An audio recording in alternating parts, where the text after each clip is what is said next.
Matrix B को जब हम हल करेंगे ये ऑपरेशन के साथ में, तो मैट्रिक्स बी इक्विवेलेंट टू आ जाएगा। सबसे पहले आप क्या करोगे, ये 2 और 4 लिख लोगे। उसके बाद में समझ लीजिए यहाँ कुछ नहीं लिखे हमने, सिर्फ 2 और 4 लिखे। उसके बाद में R1 को जो हम करेंगे, R1 में क्या चेंज करना है, R1 प्लस R2, मतलब यहाँ के लिए ये R1 में आप R2 जमा कर दोगे।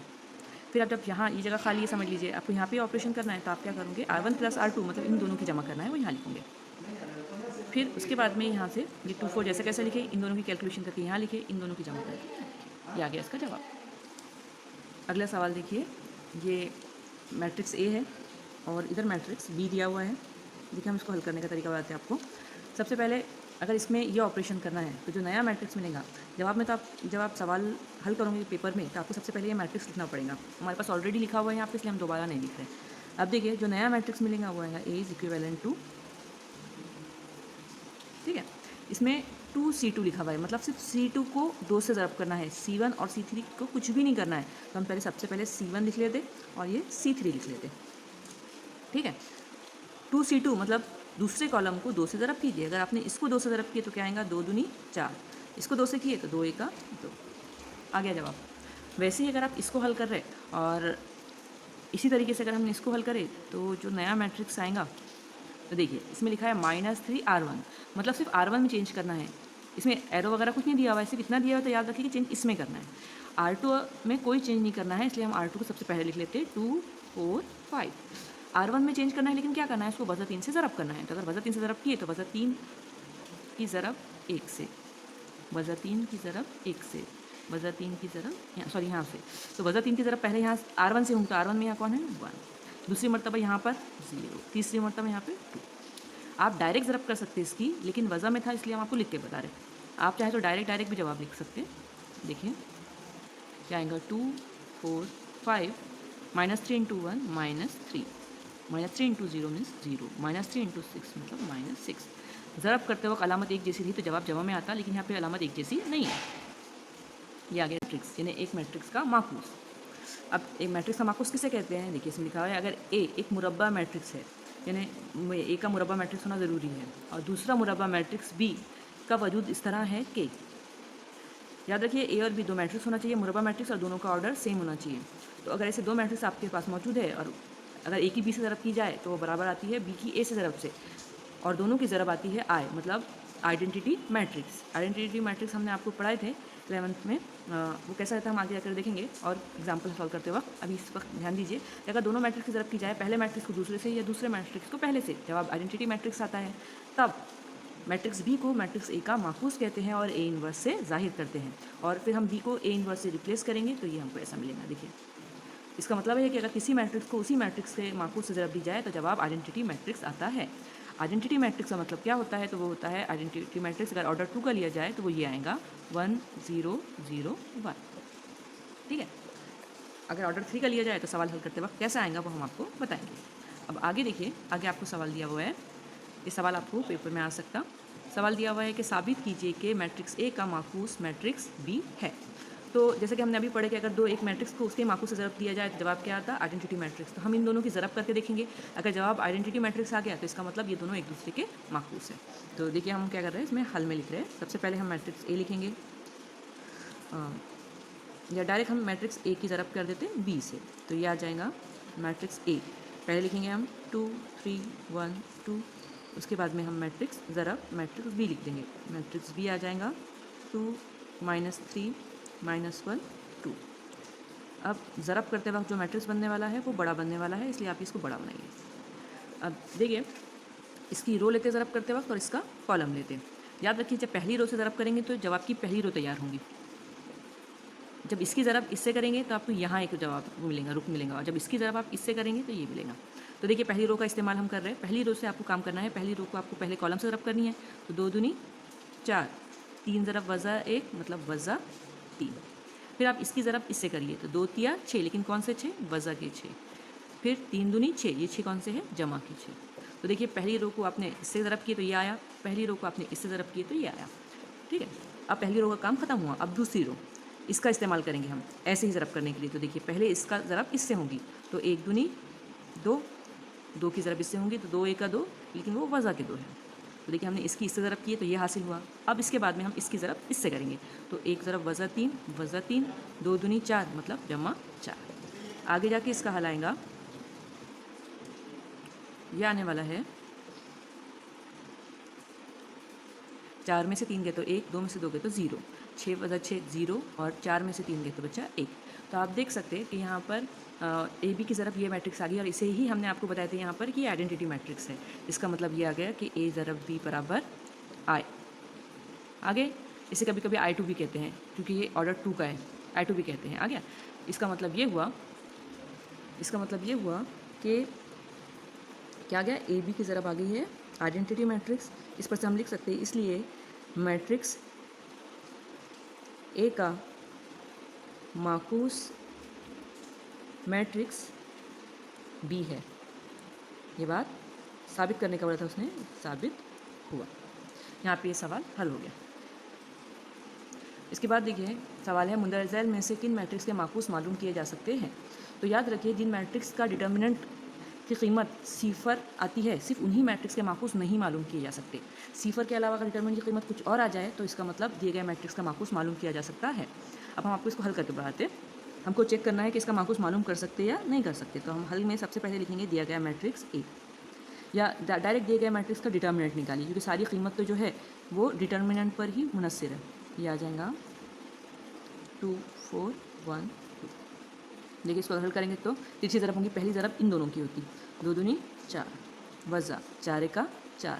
डिटर्मिनेंट की कीमत कितनी आ गई, 0 आ गई। जब भी कीमत ज़ीफ़र आएंगी इसकी, इस मैट्रिक्स का माकूस नहीं मालूम किया जा सकता।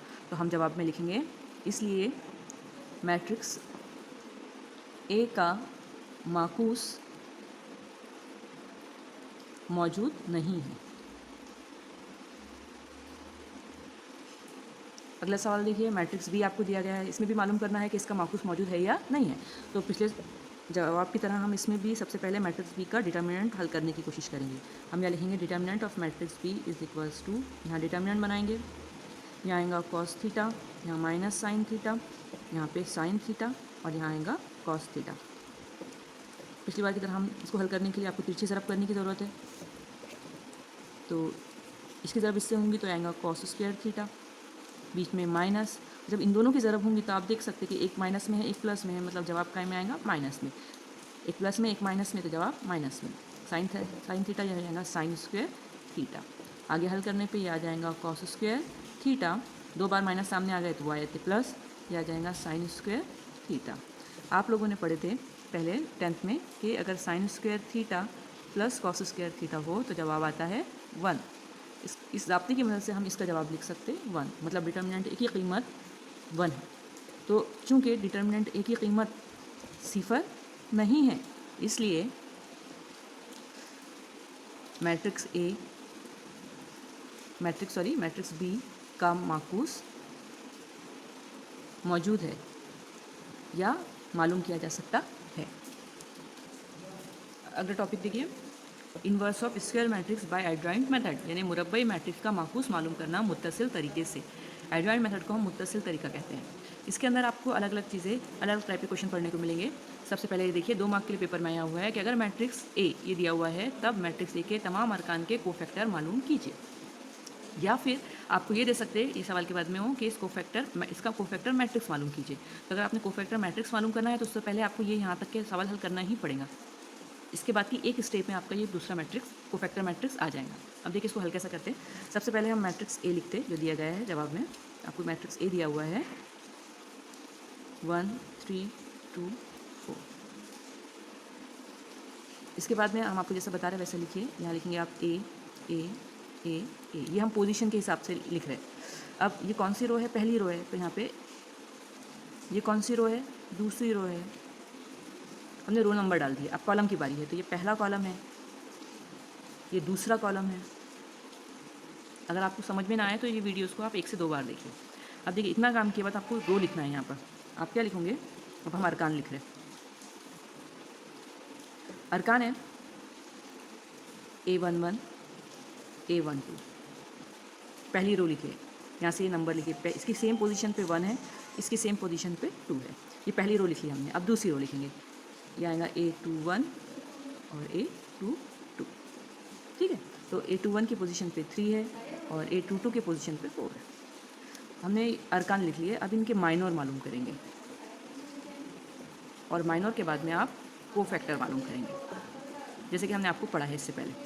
अब देखिए माइनर मालूम करने के लिए माइनर की हम लिखते, इसको लिखते M, माइनर को M से जाहिर करते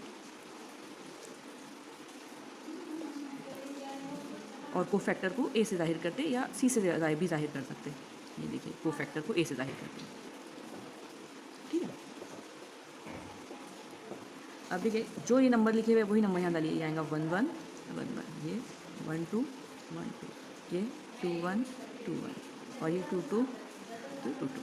समझ गए आप? सेम नंबर आप यहाँ पे डाली हुए। ये अरकान की लिखने का तरीका है, ये माइनर लिखने का तरीका है, ये कोफैक्टर लिखने का तरीका है। ये देखिए ये ऐसा जैसे हमको डाले हुए हैं ना यहाँ पर इस केस में ऐसा, ये ऐसे डाले हुए। अब देखिए ए का माइनर मतलब ए के मुखालिफ में जो आपको दिख रहा वो कितना है 4, 2 का तो आएगा 3, 3 का निकालेंगे तो 3 के अपोजिट में देखिए कौन है 2, 4 के अपोजिट में कौन है 1, ठीक है। कोफैक्टर लिखने के लिए आप ये लाइन जैसे कि वैसे लिख लीजिए 4 3 2 1, जैसे कि वैसी लाइन लिखने के बाद में इन दोनों की जो भी अलामत रही है वो बदल दीजिए। तो ये दोनों जमा जमा में है तो हमने इनको वज़ा वज़ा में लिख दिया, तो ये आ गया उसको कोफैक्टर। ये कोफैक्टर लिखने का शॉर्टकट तरीका है। पहले ये पूरे जैसे कि वैसे लिख दीजिए और उसके बाद में बीच वाले दो की अलामत बदल दीजिए, तो ये आ गया कोफैक्टर। अब मैट्रिक्स ए के तमाम अरकान के कोफैक्टर यहाँ दिए गए हैं। अब हम इनका कोफैक्टर मैट्रिक्स बताएंगे। अगर आपको जवाब सिर्फ यहाँ तक ही लिखना है तो आप लिखेंगे, आप डायरेक्ट लिखोगे कि ये जो है 4 -3 -2 1 ये दिए गए मैट्रिक्स के अरकान के कोफैक्टर हैं। लेकिन अगर आपको कोफैक्टर मैट्रिक्स भी लिखना है तो आप यहाँ पे लिख लीजिए ऐसा, क्या लिखेंगे आप, कोफैक्टर मैट्रिक्स लिख के आप ऐसा बनाइए। अब देखिए हमने ये कैसे लिखे थे, हमने पहली रो को ऐसे खड़े लिखे थे, तो अब उल्टा जवाब में ऐसे ही करना है। जो पहले दो है उनको पहली रो में लिखना है 4 -3, ठीक है। पहले दो को हमने पहली रो बना ली, फिर नीचे वाले दो से दूसरी रो बनाएंगे, ये आएगा -2 1। इस तरीके से ये जवाब आ गया, ये आ गया हमारा मतलूबा जवाब। अगला सवाल देखिए, आपको दिया हुआ है कि ए एक मैट्रिक्स है, इसका एडजॉइंट मैट्रिक्स मालूम कीजिए। तो एडजॉइंट मैट्रिक्स कैसे मालूम करते हैं, तो कोफैक्टर मैट्रिक्स का, अच्छे से सुनिए, कोफैक्टर मैट्रिक्स का ट्रांसपोज लेने से एडजॉइंट मैट्रिक्स हासिल होता है। कैसे हासिल होता है, हम ये सवाल के हल करके बताते हैं। तो देखिए हल में हम सबसे पहले एडजॉइंट मैट्रिक्स से पहले कोफैक्टर मैट्रिक्स आता है, तो सबसे पहले हम क्या करेंगे, इसका कोफैक्टर मैट्रिक्स बना लेते हैं। तो देखिए मैट्रिक्स ए दिया हुआ है आपको 2 4 -3 1। हमने अभी आपको ये ऐसा तरीका बताया लिखने का, पहली रो है मतलब 1 1, दूसरी रो है मतलब 2 2, रो हो गई। अब कॉलम, पहला कॉलम है मतलब 1 1, दूसरा कॉलम है मतलब 2 2। इसके बाद में यहाँ पर आएंगे अरकान, यहाँ आएंगे माइनर और इधर आएगा कोफैक्टर। माइनर में पहली ये लाइन लिखेंगे A11 और A12। A11 की जगह 2 है और इसकी जगह पे -3 है। अब नीचे वाला A21 और A22। A21 की जगह 4 है और A22 की जगह 1 है। अब इनके माइनर लिखना है तो सबसे पहले हम ये फॉर्मेट बना लेते हैं।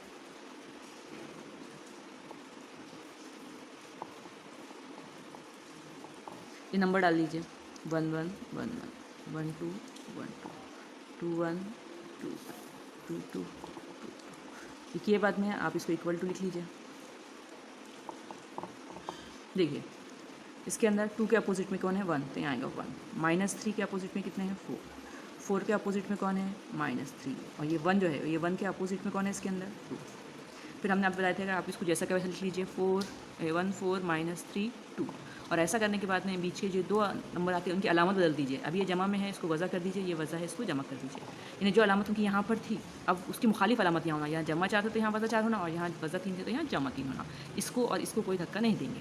इसके बाद में हमको इससे जो हासिल होगा उसे हम कोफैक्टर मैट्रिक्स कहते हैं, ए का कोफैक्टर मैट्रिक्स। तो ए का कोफैक्टर मैट्रिक्स लिख रहे हैं हम, तो वो आ जाने वाला है। देखिए ऐसा कोफैक्टर मैट्रिक्स कोफैक्टर से बनता, पहले दो को पहली रो में लिखते और दूसरे दो को दूसरी रो में। तो ये जमा 3 2, ये वाले 3 को हम ऐसे भी लिख सकते हैं। यहाँ तक आपने पिछले सवाल में देखे थे।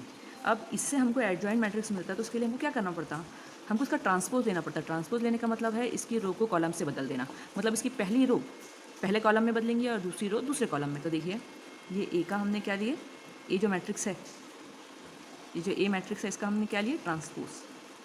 तो जवाब कुछ इस तरीके से आएगा, पहली रो का पहला कॉलम बन जाएगा, पहली रो में ये है तो ये पहला कॉलम बना लिया हमने इसका, दूसरी रो ये है तो उसका दूसरा कॉलम बन जाएगा। और मैट्रिक्स कोफैक्टर मैट्रिक्स का ट्रांसपोज लेने पे जो नया मैट्रिक्स मिला ट्रांसपोज लेने पर, इसी मैट्रिक्स को हम कहते हैं एडजॉइंट मैट्रिक्स। हम क्या कहेंगे, मैट्रिक्स ए का एडजॉइंट मैट्रिक्स, और इसी को हम ऐसा लिखेंगे। बस ये तो जवाब आ चुका है, इसको जैसे कि वैसा लिखिए 1 - 4 3 2।